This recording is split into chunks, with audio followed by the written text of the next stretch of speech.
Cada año miles de turistas visitan Egipto. Unos lo harán por primera vez, atraídos por sus pirámides y templos, deseando conocer los restos de una espléndida cultura milenaria de la que tanto han oído hablar.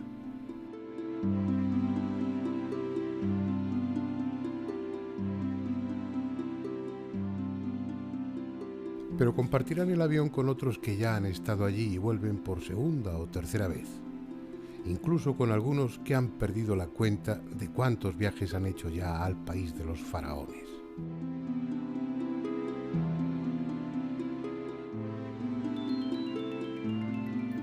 ¿Qué razones hay para que Egipto ejerza esa fascinación sobre el viajero?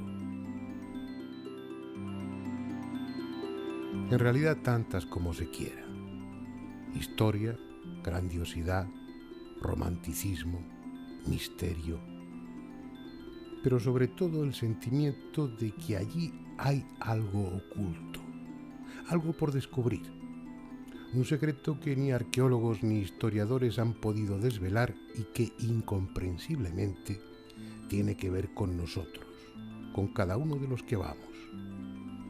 Es como si el antiguo Egipto nos perteneciese y nosotros le perteneciésemos a él. Intuimos que algo va a pasar en nuestro interior, que estando allí se va a abrir una puerta que nos hará entender quién sabe qué cosa trascendente. Más que de una visita, se trata de un reencuentro, de un regreso. Tal vez sea así porque durante 3000 años los sacerdotes constructores crearon uno de los centros místicos más importantes del mundo. Un lugar de tan elevada espiritualidad, de tanto poder, que a pesar del tiempo y de la destrucción, conserva parte de su fuerza y en lo más recóndito de nuestro cerebro sentimos su llamada.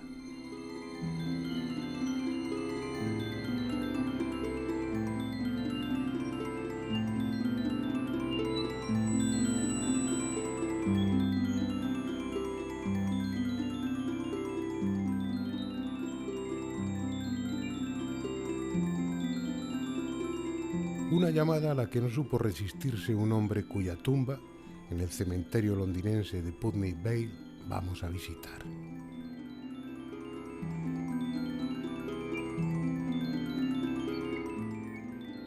Se llamaba Howard Carter y murió pacíficamente en esta casa, el número 49 de Albert Court, el 2 de marzo de 1939, a los 65 años de edad. Su nombre figura en la larga lista de egiptólogos eminentes como responsable de uno de los hallazgos más espectaculares del pasado siglo XX, el de la tumba de Tutankamón. Cuando se habla de misterios egipcios, uno de los primeros que viene a la mente, si no el primero, es el de la maldición de los faraones sobre aquellos que turbaban su sueño eterno. Algo en lo que ningún arqueólogo dice creer, al menos públicamente, pero que ha hecho correr ríos de tinta y aún sigue excitando la imaginación de los turistas que visitan Egipto. Existía antes como un rumor, quizás sin fundamento y solo para impresionar a los arqueólogos novatos, aunque nunca se sabe. Pero cuando tomó realmente cuerpo, cuando se convirtió en titular de portada para los periódicos de todo el mundo, fue a raíz del rosario de muertes que siguieron al descubrimiento en 1922 y consiguiente profanación de la tumba de un joven faraón de la dinastía XVIII llamado Tutankamón.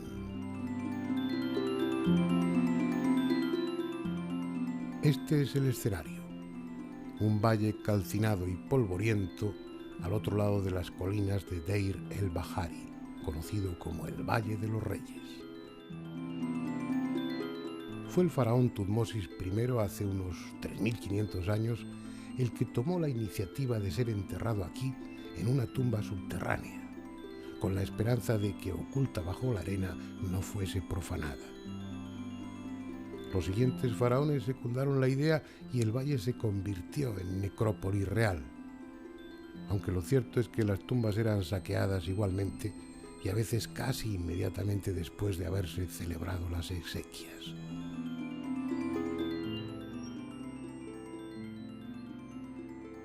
Cuando Lord Carnarvon, un adinerado caballero inglés, al que razones de salud le habían llevado al clima seco de Egipto, y Howard Carter, un joven arqueólogo formado junto al maestro Flinders Petrie, obtuvieron permiso oficial para excavar en esa zona en 1914, el Valle de los Reyes era un auténtico caos en el que la tierra extraída de unas tumbas tapaba la entrada de otras excavadas antes.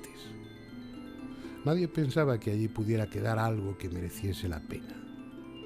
Nadie excepto Howard Carter, que estaba convencido de que en algún lugar del valle permanecía aún sin descubrir la tumba de un faraón de la dinastía XVIII llamado Tutankamón.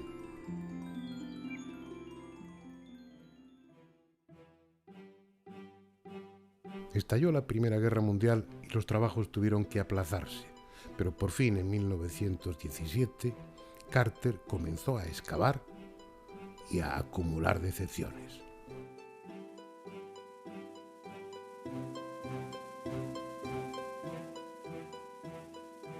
Se hizo construir esta casa a la entrada del valle para no perder tiempo yendo al Luxor, y durante 5 años vivió un auténtico infierno en el que cada atisbo de esperanza era seguido de un amargo fracaso.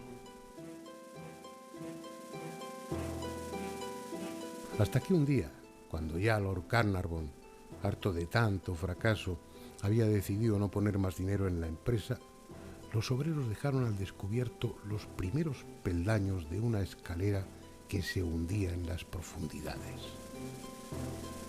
Era el 4 de noviembre de 1922.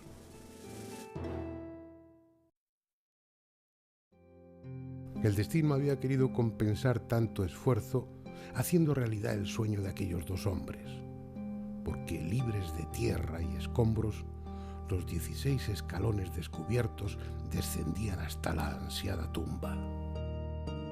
Una tumba que, contra todo pronóstico, tenía sus sellos intactos, lo que significaba, como Carter imaginara, que no había sido violada.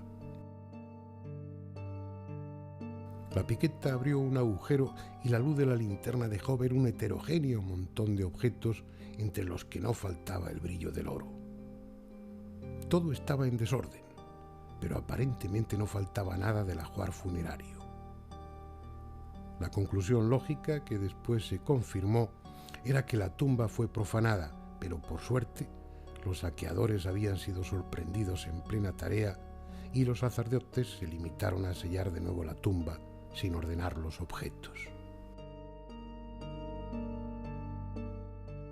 Tanto daba. La cantidad y calidad de aquel tesoro depositado para que el faraón se sirviese de él en el otro mundo superaba todo lo imaginable. Camas, mesas, sillas, carros de guerra, armas, ropa, cosméticos, alhajas, estatuas. 1000 objetos preciosos para la historia y de un valor material incalculable por la abundancia del oro. Jamás una tumba egipcia había proporcionado a arqueólogo alguno tal premio a su constancia y tanta fama. Desde el primer momento, la tumba se convirtió en el centro de atención para los medios de comunicación de la época, y medio mundo siguió con apasionado interés los progresos de la excavación. Con frecuencia, el trabajo tenía que ser interrumpido por la llegada de autoridades egipcias y extranjeras que querían ver de cerca lo que ya se consideraba el mayor hallazgo arqueológico del siglo. Incluso se celebraron banquetes en el pasillo de acceso a la tumba.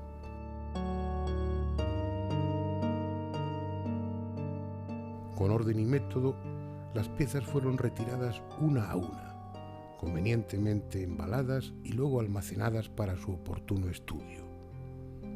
Fue una tarea lenta, pero al fin la antecámara quedó despejada y la pared que daba acceso a la cámara funeraria, con sus sellos intactos, pudo ser derribada. Dentro, ocupando casi toda la cámara una enorme capilla dorada cubierta de símbolos funerarios. Al abrir sus puertas, vieron que en su interior había otra algo más pequeña, y dentro de esta otra, que abierta dejó ver una cuarta y última capilla dorada. Embutidas unas en otras, las 4 capillas protegían un gran sarcófago de cuarcita amarilla.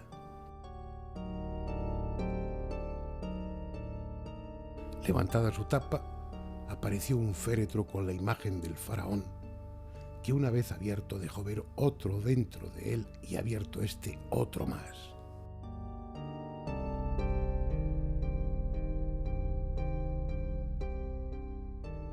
Cuatro capillas, un sarcófago y 3 féretros habían envuelto como las capas de una cebolla la momia de un joven faraón que reinó a los 12 años de edad y, según la minuciosa autopsia realizada en 1968, murió a los 18 por una fractura del cráneo, consecuencia de un certero golpe.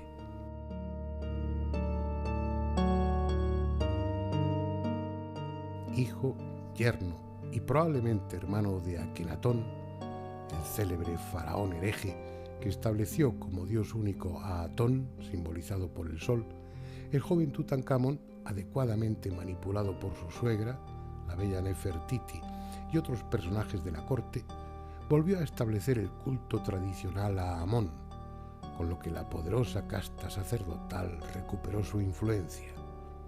Y cuando ya no era necesario, lo asesinaron discretamente. Eso sí, llenando su tumba con un fabuloso tesoro por la labor prestada. Pese a tan valiosas ofrendas, es de suponer que en el otro mundo el espíritu de Tutankamón no estaba muy satisfecho y que su cólera, encerrada durante 32 siglos, libre a medida que caía en las paredes de la tumba, buscó venganza en aquellos que habían turbado su reposo. Eso es lo que pensaban los obreros, y a lo que atribuyeron el que una cobra devorase en su jaula al canario de Howard Carter que tanto apreciaba. Un siniestro aviso que se vio confirmado cuando el 5 de abril de 1923 murió en extrañas circunstancias el propio Lord Carnarvon y poco después Arthur Mace, del Museo Metropolitano de Nueva York, que inicialmente había participado en la excavación. Ya no eran solo los obreros, los periodistas también empezaron a hablar de una maldición. Y como si los hechos quisieran confirmarlo, Georges Benedict, del Museo del Louvre, moría súbitamente junto a la entrada misma de la tumba. Pero solo era el principio. En los 7 años siguientes, más de 25 personas relacionadas directa o indirectamente con la profanación de la tumba murieron. Unas de muerte aparentemente natural y otras en absurdos accidentes o por suicidio. Pasado ese tiempo y satisfecha su sed de venganza, el espíritu de Tutankamón descansó al fin tranquilo. Al menos eso es lo que muchos piensan. Naturalmente, tal maldición es más que discutible. Ni siquiera puede hablarse de algo que emponzoñase el aire estancado de la tumba, ni esporas de hongos, ni gérmenes, ni veneno pulverizado, porque las muertes se debieron a las circunstancias más variadas. Lo lógico es atribuir esa acumulación de muertes a la funesta casualidad y a la exageración de los periodistas. Sin embargo, una de ellas, la primera, precisamente la de Lord Carnarvon, estuvo rodeada de tantas circunstancias misteriosas que uno tiende a pensar si al final de todo no es posible que tal maldición existiese. No se sabe de qué murió, porque aunque su certificado de defunción figure la neumonía como causa, lo cierto es que se habló de la picadura de un mosquito o de una septicemia producida tras un corte al afeitarse. En textos más recientes se afirma incluso rotundamente que murió de histoplasmosis. Pero esa enfermedad, producida por el Histoplasma capsulatum, es una enfermedad de curso crónico, y Lord Carnarvon murió en 8 días. Fuese cual fuese la causa de su muerte, lo cierto es que cuando estaba devorado por la fiebre en su habitación del Hotel Continental Savoy, pronunció en varias ocasiones lleno de pavor que un pájaro le estaba arañando la cara. Algo aparentemente absurdo, pero que sí tiene sentido, porque durante el primer periodo intermedio en el Antiguo Egipto estaba extendida una maldición para los profanadores de tumbas que decía exactamente esto: el pájaro Nekbek destrozará con sus garras el rostro de quienes profanen una tumba. ¿Casualidad? Tal vez, pero no es la única frase extraña que pronunció. Unos instantes antes de morir, dijo algo parecido a «he oído su voz y le sigo». Bueno, no son estas las únicas casualidades que hacen de la muerte de Lord Carnarvon algo muy especial, como ahora veremos. A la 1:45 de la madrugada del 5 de abril de 1928, Lord Carnarvon expiraba. Y en ese preciso instante todo el Cairo quedó a oscuras. Un apagón que duró 5 minutos y que hoy, 80 años después, nadie ha podido explicar cómo se produjo y mucho menos cómo se arregló solo. Y otra casualidad, cuando Lord Carnarvon fallecía, más o menos a la misma hora, en su casa natal en Inglaterra, a miles de kilómetros de distancia, su perra Foster Terrier Susan empezó a aullar lastimeramente y cayó muerta, como fulminada.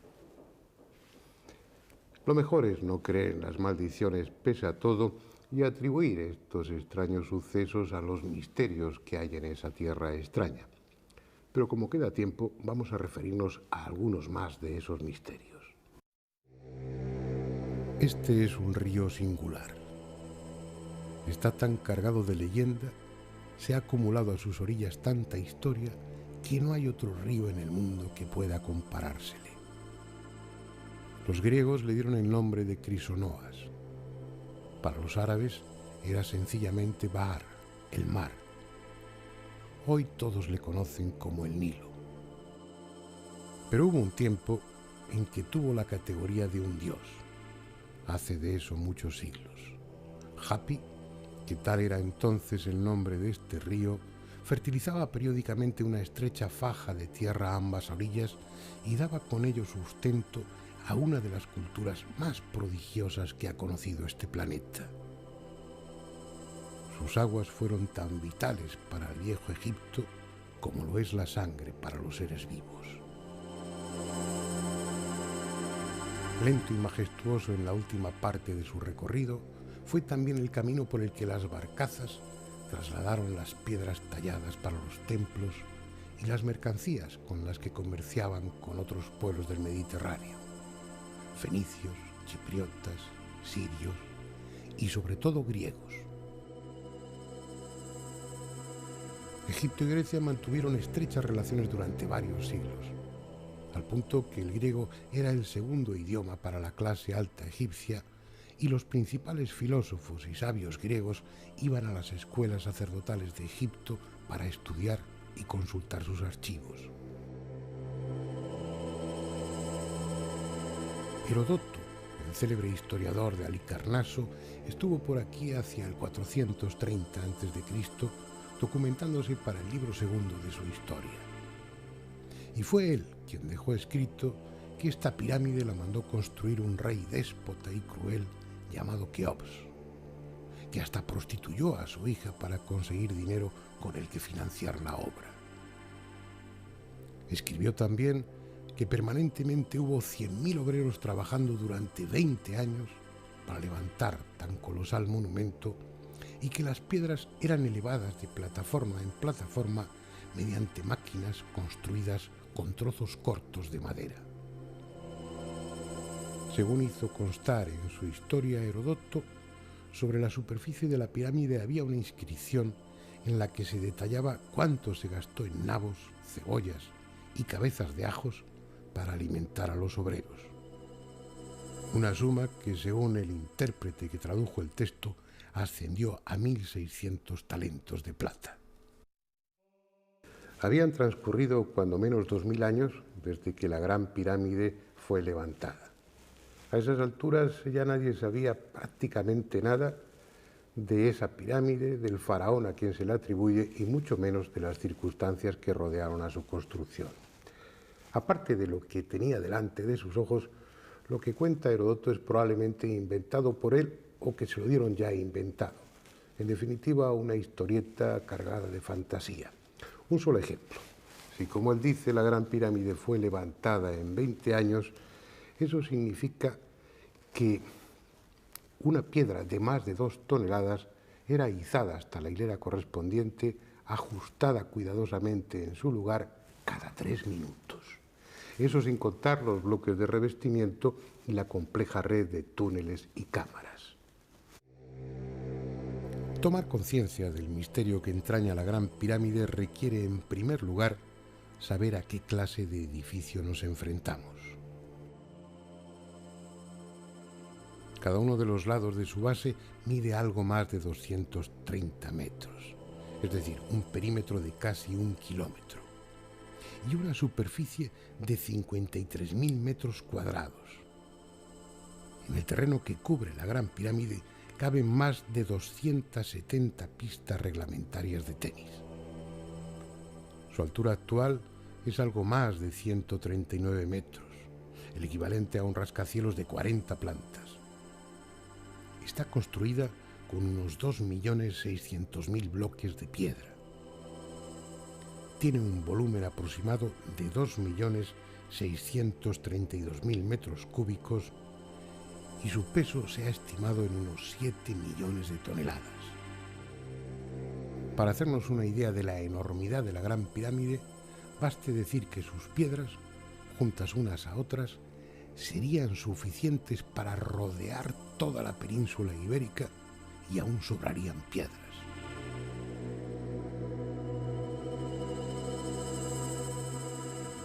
Estamos pues ante una construcción de dimensiones colosales, el mayor edificio que jamás se haya construido en el mundo. Lo insólito, lo incomprensible, es que sus constructores, hace 4.500 años o más, lo hicieron con mayor rigor, con muchísima más precisión de la que ahora, con todos nuestros medios técnicos, somos capaces.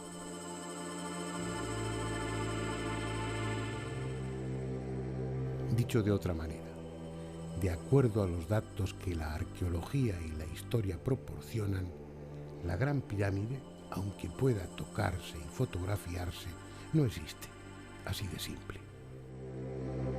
Veamos, por ejemplo, el cierre poligonal y la suma angular de la base. El ángulo noroeste de la base de la pirámide no es un ángulo recto perfecto por 2 segundos de arco, en tanto que el ángulo noroeste excede en 2 segundos el ángulo recto. No estamos hablando de segundos de tiempo, estamos hablando de segundos de arco.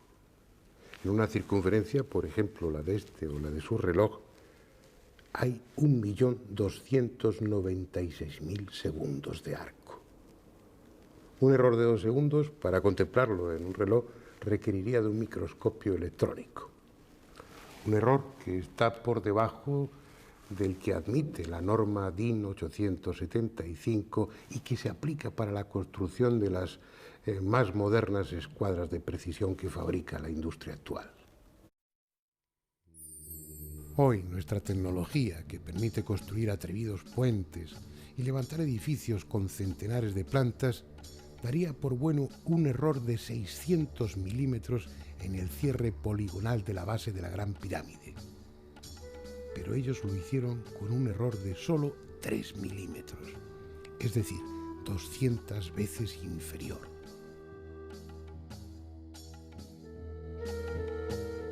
En la suma angular, la arquitectura actual también consideraría válido para un edificio así un error de 600 segundos de arco. Ellos lo hicieron con un error de 4 segundos. 150 veces menos.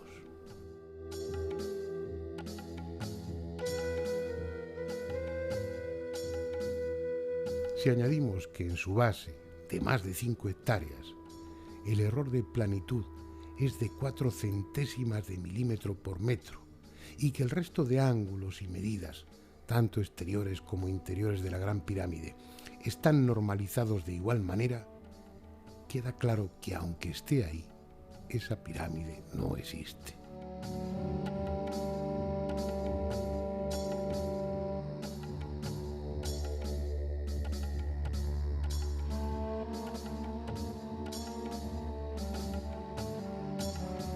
No puede existir, porque ahora, con nuestros teodolitos de alta precisión, niveles ópticos, cintas no dilatables, termómetros de Beckman, etcétera, etcétera, nos veríamos en apuros para conseguir esa exactitud en medidas y orientación.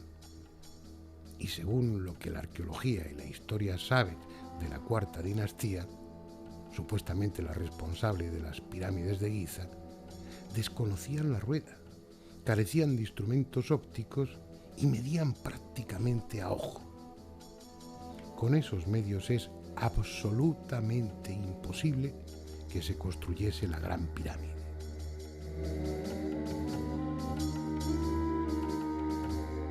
Detrás de ella hay unos conocimientos y una tecnología tan evidentes como absurdos para aquella época.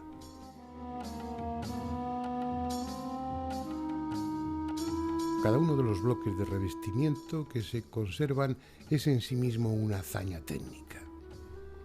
Tienen un error de 2 centésimas de milímetro por arista. Por 60 micras, sus 3 metros cuadrados de superficie no son planos perfectos. Y en los ángulos diedros formados por sus caras, el error es de 5 segundos de arco. Son prismas tallados con tanta exactitud y perfección como las lentes de un telescopio. Para conseguirlo, hoy se requieren láminas de media onda, interferómetros de luz monocromática y otros sofisticados aparatos. Sin embargo, ellos lo consiguieron hacer con bloques de 16 toneladas y tallaron alrededor de 25.000.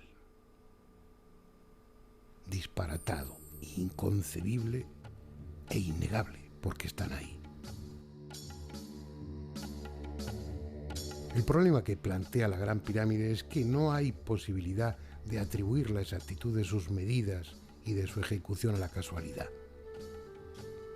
Está planificada y construida con la misma o mayor precisión que cualquiera de nuestros satélites puestos en órbita, con la diferencia de que pesa 7 millones de toneladas y tiene 4.500 años de antigüedad.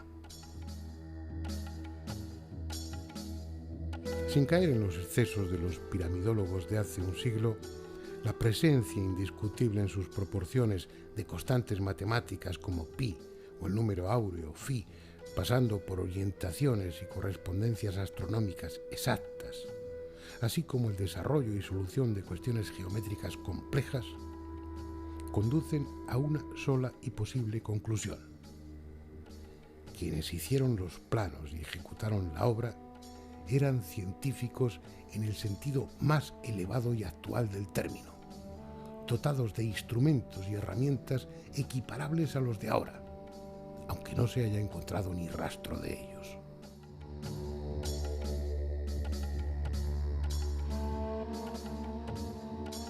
Es esa una de las cuestiones fundamentales al enjuiciar este tipo de problemas.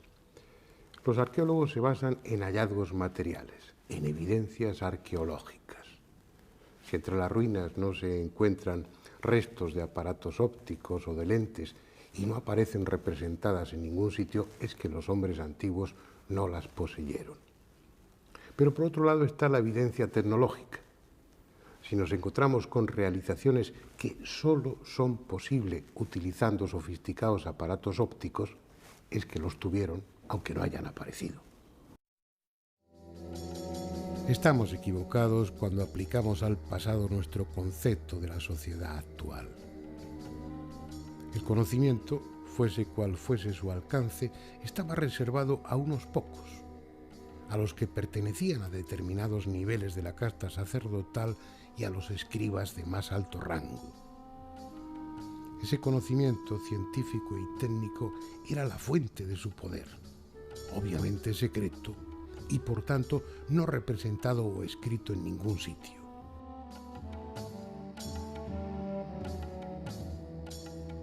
Eso es hasta tal punto cierto en el Antiguo Egipto que técnicamente hubo lo contrario a una evolución, hubo una involución. Los secretos de las primeras dinastías no pasaron a las siguientes, ni en matemáticas, ni en astronomía, ni en medicina, ni en técnica constructiva. Se perdieron por alguna razón. Los faraones de la dinastía 12 o de la 18 no habrían podido construir otra gran pirámide por mucho dinero y mano de obra que tuviesen. Les faltaban los conocimientos de que dispusieron los de la cuarta dinastía.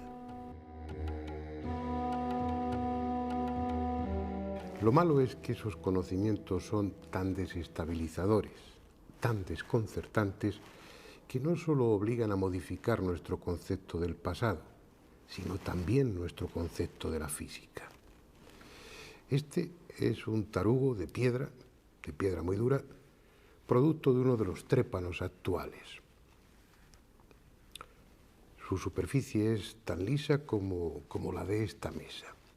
Y eso es porque los trépanos de ahora, los modernos, a pesar de tener unos bordes cortantes de extrema dureza y actuar con una presión de 50 kilogramos, solamente avanzan en cada giro, muerden en cada giro 5 centésimas de milímetro en la piedra. Y eso hace que las estrías estén tan juntas que el tacto no las perciba. Pues bien, hace 4.500 años, los antiguos egipcios tenían trépanos que en cada giro penetraban más de 2 milímetros en el granito. Es técnicamente imposible, impensable siquiera, porque sería necesario que el material del borde cortante de los trépanos fuera 50 veces más duro que el diamante y que la presión aplicada no bajase de los 2.000 kilogramos. Pero siendo algo inconcebible para nuestra tecnología, resulta que ahí están los agujeros con sus estrías bien visibles como prueba indiscutible de que ellos sí lo hicieron. Y no son una excepción, porque serraban la piedra con la misma incomprensible eficacia. Nuestras sierras circulares con punta de vidia, las más modernas y potentes, penetran en cada paso 4 centésimas de milímetro. Los serruchos egipcios, en cada pasada, penetraban en la piedra 2,5 milímetros, 60 veces más. No hay máquina ni material en el mundo capaces de eso. Sin embargo, ellos lo hicieron.